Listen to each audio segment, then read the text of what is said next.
Hello મિત્રો, જય માતાજી, હર હર મહાદેવ. મારી યુટ્યુબ ચેનલમાં તમારું સ્વાગત છે. અને કાલે તો આપણે ગયા હતા ખેતર, કેમ કે જોવા ગયો તો વાવણી થઈ ગઈ કે નહીં, પણ વાવણી થઈ ગઈ છે એટલે આજ આવવાના છે માંડવી વાવવા. તો હું ને મારી દીકરીને જવાના છે ખેતર માંડવી વાવે ત્યાં. તે જો અમારી દીકરી અહીંયા ઊભી છે, આનકોર વહી આવો, આવો આનકોર. આપણે ત્યાં જવું છે કેવું લેવા?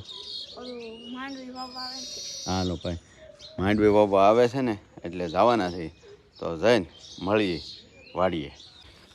આપણે ત્યાં ખરે તે મેં કીધું વરસાદ કેવો છે તો જોવા આવ્યા હતા. તે ત્યાં તો અહીંયા આવ્યો ત્યાં તો અમારે જે માંડવી હોય ને સિંગ એને દવાનો પટ મારતા હતા, કેમ કે મૂંડો ને એવું પહેલાં આવે નહીં, એટલે પટ મારીએ ને એટલે પછી એ ઉગે ને મહિના 2 મહિના થાય એટલે એ કાંઈ જીવાય ત્યાં એને મૂળીએ બેહે નહીં, એટલે મૂંડો ન આવે એટલે પટ માર્યો છે. તો જો અહીં પટ મારેલી હું આવ્યો ત્યાં પટ મારી દીધો હતો.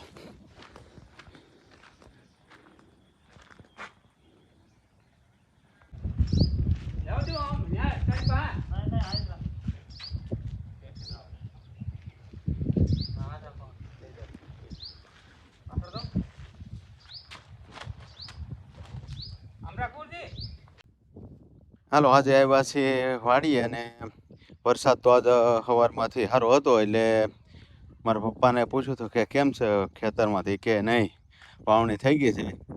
એટલે તો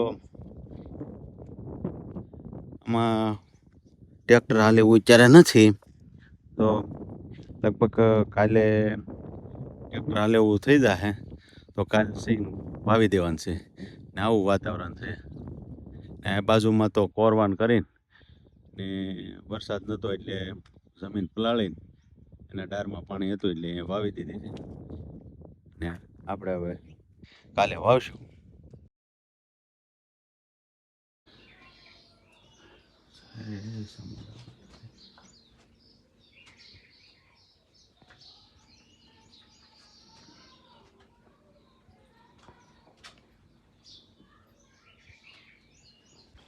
હાલો, અમે પહોંચી ગયા છે વાડીએ. હું ને મારી દીકરી ને એ હાલી આવે છે ને અમે જો હમણાં જઈએ છીએ. હવે આપણે આવી ગયા છે શ્રીફળ વધારે અમારે પૂતળા દાદાએ.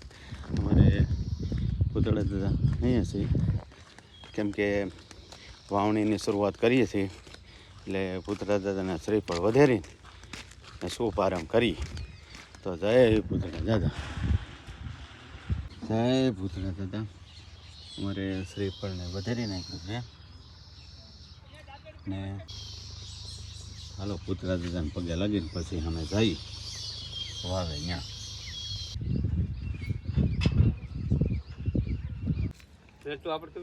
કોણ? હા હા,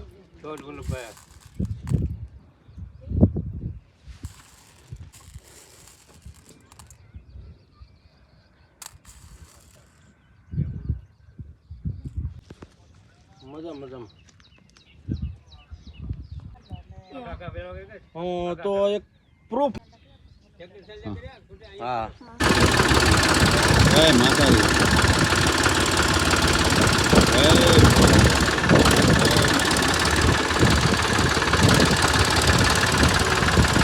હવે ગણપત દાદાનું નામ લઈને ને માતાજીનું નામ લઈને પુત્ર દાદાનું, ને હવે જો અમારે વાવણીની શરૂઆત કરી છે અને પહેલી ઉથલ ફરે છે.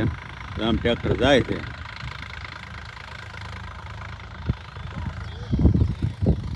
ને સિંગ વાવીએ છીએ. આપણે માંડવીનું બી છે પટ મારેલો, આમાં પટ મારેલો છે એટલે દવા નાખેલી છે ને 2 ઉથલ ફર્યા છે. એ જો ટ્રેક્ટર અમે છે ત્યાં આ ગારો થયો છે એટલે ત્યાં ઊભું ને મારા પપ્પા જાય છે એ ટ્રેક્ટર બાજુ સામે. ને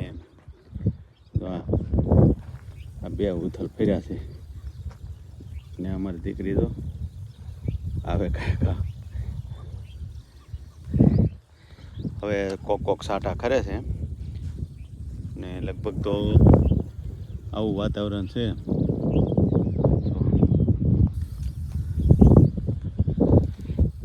લાગે છે કે બપોર પછી તો લગભગ વરસાદ આવશે. ત્યાંથી જ કોક છાંટા ચાલુ થયા છે. હવે ખેતરમાં તો માંડવી વાવે છે અને મારી દીકરીને સ્કૂલનો ટાઈમ થઈ ગયો છે, એટલે અમે એને ઘરે મૂકવા જાઓ પછી જાય સ્કૂલે.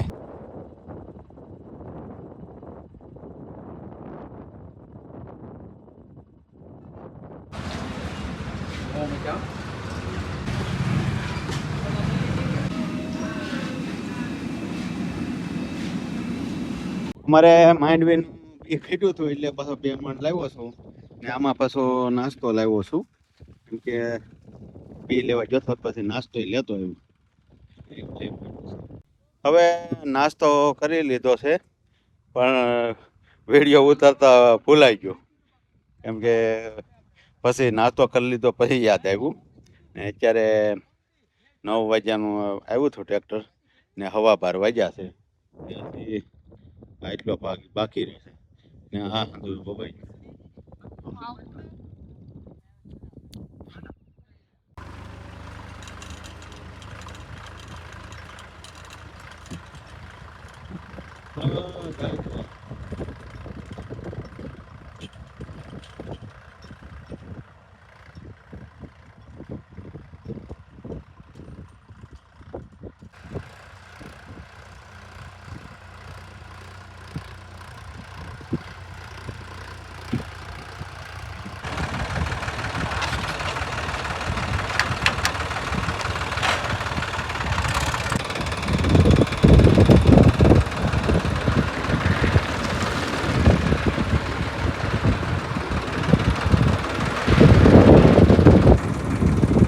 ખાતર નાખવું છે.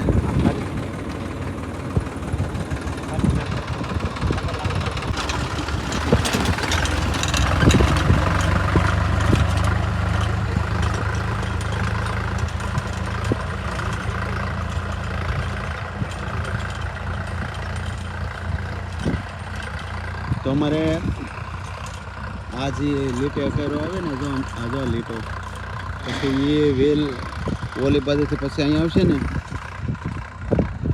તો એ છે ને એ આ ટાયર આ લીટે આવેલો હોય.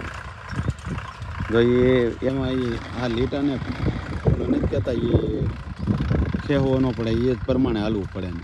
એટલે આગળ વળક આવે ને તો હું બતાવું, જો તમારે એ કેમ આવે. એને તો કીધું કે જો આ લીટે વેલ આવે, જો એક જ હરખું, જો એ લીટાની બહાર જાય જ નહીં.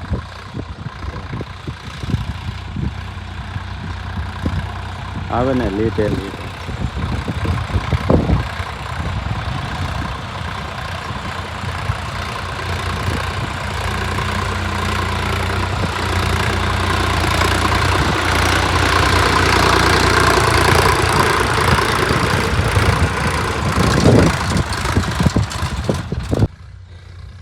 હાલો ભાઈ, અત્યારે 90% મારે વવાઈ ગયું છે, હવે 10% રહ્યું છે. હવે થોડુંક બી ખેડ્યું હતું એટલે આગળ ઓલી વખતે તો બતાવવાનું નહીં કે પટ મારતા હતા દવાનો, આજકાલ હમણાં પટ મારવાનો છે એટલે બતાવું કે કેમ માંડવીને દવાનો પટ મારે. ઓલી વખતે તો પટ નહોતો જોવા મળ્યો, આજકાલ તો ધ્યાન રાખજો. અરે આંખમાં આવે, બીજું કંઈ નહીં. હું ખરે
બસ આજ માટે એટલું છે. જો મારો વ્લોગ ગમે તો લાઈક, કોમેન્ટ ને સબસ્ક્રાઈબ કરવાનું ભૂલતા નહીં. ભોળાનાથ બધાને ભૂલું કરે. જય માતાજી.